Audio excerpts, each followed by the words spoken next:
আসসালামু আলাইকুম রহমতুল্লাহ। সম্মানিত বন্ধুরা, মানুষের জীবনে তিনটা জিনিস ফিরে আসে না। 1 নম্বর সময়, 2 নম্বর কথা, আর 3 নম্বর সুযোগ। মানুষের জীবনে তিনটা জিনিস হারানো ঠিক না। 1 নম্বর শান্তি, 2 নম্বর আশা, 3 নম্বর সততা। তিনটা জিনিসে পতন হয়। তিনটা জিনিসে প্রত্যেকটা মানুষের পতন হয়। 1 নম্বর অহংকার, 2 নম্বর মিথ্যা, 3 নম্বর হিংসা। তিনটা জিনিস খুব দামি, কথা স্মরণ রাখতে হবে। তিনটা জিনিস খুব দামি। 1 নম্বর ভালোবাসা, 2 নম্বর আত্মবিশ্বাস, 3 নম্বর বন্ধুত্ব।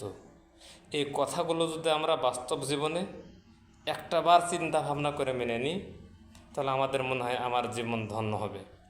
ধন্যবাদ।